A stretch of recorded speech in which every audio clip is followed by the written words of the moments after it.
राधे राधे महाराज जी। महाराज जी, लगातार ईश्वर का नाम के अलावा कौन सा सर्वश्रेष्ठ कर्म है जिससे प्रभु का दर्शन प्राप्त हो? कौन सा दान लगातार सर्व- कोई कर्म होता ही नहीं। हर क्रिया प्रारंभ होती है और अंत वाली होती है, तो उसका फल अविनाशी कैसे मिल जाएगा? हर क्रिया प्रारंभ होती है और अंत होती है, सोच लो। हर क्रिया, केवल एक है चिंतन। अगर आपने शरीर को अपना मान रखा है, माया को अपना मान रखा है, भोगों को अपना मान रखा है, तो आप देखो चिंतन कर नहीं रहे हो रहा है। हो रहा है नहीं? ऐसे ही जिस दिन आप प्रभु को सत्य मान लेंगे, अपना मान लेंगे, प्रीतम मान लेंगे, तो चिंतन होने लगेगा। गोस्वामी तुलसीदास जी ने कहा है, कामी ही नारी प्यारी जिमि, लोभी जिमि प्रिय दाम, तिमि रघुनाथ निरंतर, प्रिय लागो मोहि राम। जैसे कंजूस आदमी को, कृपण आदमी को, लोभी आदमी को हर समय धन का चिंतन रहता है, उसको माला नहीं जपनी पड़ती, ध्यान नहीं करना पड़ता। जैसे कामी आदमी को शरीरों का आकर्षण, भोग प्रवृत्ति, हर समय चिंतन वही रहता है, ऐसे हे राम जी आप मुझे प्रिय लगो। अखंड चिंतन के लिए प्रिय शब्द है। जहां आपकी प्रियता होगी, शरीर में, भोगों में, संबंधियों में, वो चिंतन होगा बिना प्रयास के। अब इसी प्रियता को जो अज्ञान के कारण शरीर और भोगों में हो गई, प्रभु की तरफ करें। अब वो करने के लिए नाम जप है। देखो मन भागता है, नाम जप नहीं करेगा। जैसे आपने प्रश्न किया, ऐसे ही सबकी हृदय स्थिति है। कोई दान पुण्य बता दो, कोई वैसा कर। अधर्माचरण रोकना हमारा कर्तव्य है। अधर्माचरण का बढ़ावा देना नहीं, अपने अंदर या बाहर, अगर किसी भी प्रलोभन से ऐसा। इसीलिए हर क्रिया प्रारंभ होती है और अंत होती है।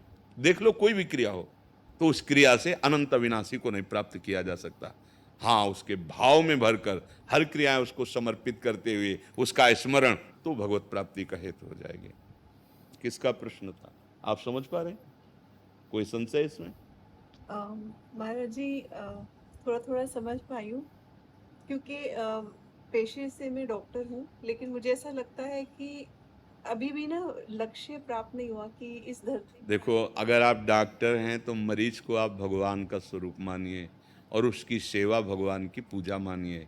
कोई मरीज आए तो पहली दृष्टि में आप देखिए, प्रभु आप इस रूप में आए हो, मुझे सेवा मिली। तो अर्थ की प्रधानता न रखते हुए एक अपने पुत्र, एक अपने मित्र, अपने प्रिय को, जैसे हम, अगर वो हमारा कोई प्रिय आवे, हमारा पुत्र आवे, तो हम कैसे उसको प्यार से, जितनी योग्यता है पूरी लगा देंगे कि उसको कष्ट ना मिले। धन की प्रधानता नहीं रहेगी, वहाँ रहेगी कि आप चिंता मत करो। अन्य डॉक्टरों से भी कहेंगे आप चिंता मत करो, किसी भी तरह बचना चाहिए, किसी भी तरह इसका कष्ट दूर होना चाहिए। ऐसे हर मरीज को आप प्यार से देखो, उसी भाव से, जितना ज्ञान आपको है, आप औषधियाँ जो भी, जैसे भी, तो वो आपकी पूजा हो जाएगी। उसमें भगवत भाव करने से, वही बात हमने, वो अब कर्म नहीं है, वो भगवत अर्पित सेवा हो गई। सेवा से भगवत प्राप्ति होती है। हर मरीज को भगवान का स्वरूप, और आपको जो ज्ञान है डॉक्टरी का, वो आपकी पूजा हो गई, सेवा हो गई। और बीच बीच में भगवान का नाम स्मरण करते रहिए, ये भगवत प्राप्ति का हेतु हो जाएगा। अगर आप उसे भगवत भाव से नहीं देखते, एक व्यापार देखते हैं, फिर आप उपेक्षा करेंगे। दौड़ पड़ो ऐसे कि अपना पूरा ज्ञान लगा दीजिए, जरूरत पड़े तो हम 100-200 रुपया की दवा अपनी जेब से लगा देंगे, तुम सुखी हो। तो वो मालिक प्रसन्न हो जाएगा, भगवान देख रहा है, वो प्रसन्न हो गया, सब बात बन गई। हम अपने ज्ञान का, हम अपने पावर का दुरुपयोग ना करें और भगवत भाव से, तो जो भी हम कर रहे हैं वो भगवान की पूजा बन जाएगी, भगवत स्मृति बन जाएगी।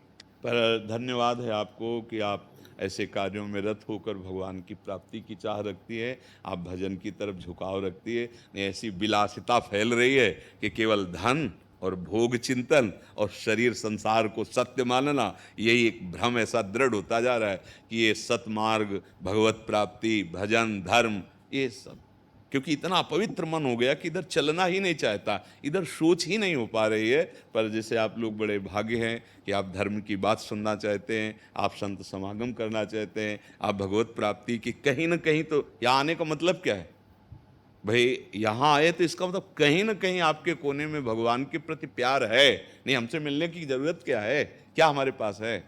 हमारे पास एकमात्र प्रभु का आश्रय, एकमात्र प्रभु। दूसरा तो आपको चाह हुई कहीं ना कहीं प्रभु की, तभी तो आप आए हैं। और ये बड़े भाग्य की बात होती है। भगवान शंकराचार्य जी ने कहा है, हजारों जन्म के पुण्य जब संचित होते हैं, तब हृदय में उल्लास होता है कि चलो संत समागम करते हैं और अपने जीवन का परम कल्याण निश्चय करते हैं। मुमुक्षता हजारों जन्मों के पुण्यों पर फिर ये प्राप्त होती है साधु समागम। और हम अपना कल्याण कैसे करें? हम हमारी, जैसे इस सखी ने कहा कि हम देखते हैं कि जो चाहिए उन्नति अध्यात्म उन्नति नहीं है, ये परीक्षण, ये निरीक्षण, ये भगवान की कृपा से होता है। चूकिएगा नहीं, ये बड़ा दुर्लभ देह है, बड़ा दुर्लभ अभी समय है। आगे और समय ऐसा आएगा कि ये सब बातें लिखी रहेंगी, हृदय में पकड़ने की सामर्थ्य नहीं रहेगी या पकड़ाने की सामर्थ्य नहीं रहेगी। हम आपको उपदेश तभी सफलतापूर्वक कर सकते हैं जब हमने उस मार्ग पर चलकर स्वाद लिया हो। अगर हम स्वाद नहीं लिए तो केवल वार्ता होगी, उसका कोई प्रभाव नहीं होगा। वार्ता का प्रभाव नहीं पड़ता, प्रभाव पड़ता है जिस मार्ग में हम चले हैं, जो हमने अनुभव किया है, वो जब हम आपको देंगे तो जबरदस्ती आपके दिमाग में छा जाएगी, उसका प्रभाव होता है। तो आगे चलकर समय ऐसा आएगा, क्योंकि हमारी आधुनिक वृत्ति बढ़ती चली जा रही। देखो, जब हम कोई भगवत तत्व का अनुभव या कोई, देखो एक वैज्ञानिक भी जब किसी चीज का अनुभव करना चाहता है तो एकाग्र होता है ना, हर चीज वो रोक देता है और उसी पे एक सर्च करता है, तब उसका अनुभव होता है। फिर तो अखिल कोटि ब्रह्मांडों के परात्पर इसका, तो इसके लिए अब सबसे बड़ा दुश्मन मोबाइल हो गया है। तुम्हारी एकाग्रता नष्ट करने के लिए हर समय कुन कुन कुन कुन बजता रहता है, और जहाँ एकांत हुए तो उसमें लग गए, तो अंतर्मुख होकर भजन करना कठिन हो गया ना। तो बिना अंतर्मुख हुए, इंद्रियों को शांत करके अंतर्मुख हुए, उसका अनुभव नहीं होगा। अब अनुभव नहीं तो सब बातें बातें हैं, फिर वो बात से समझ में आएगी नहीं। तो आगे चलकर और ऐसा समय गिरता चला जाएगा कि हमारा मन प्रभु की तरफ नहीं लगेगा। अभी अवसर है, अभी भाग्य खुले है, बढ़िया अवसर मिला, निकल चलो अपने कर्तव्य का पालन करते हुए, सबको सुख पहुंचाने की भावना, कोई गंदा आचरण, कोई गंदा नशा नहीं, और नाम जप, तो आपको वही गति मिलेगी जो एक संत को मिलती, वही आपकी गति मिले। संत का मतलब कपड़ा ही केवल परिवर्तन कर लेना नहीं है, अंतर का भाव परिवर्तन कर लेना। ऐसा लगता है कि बिल्कुल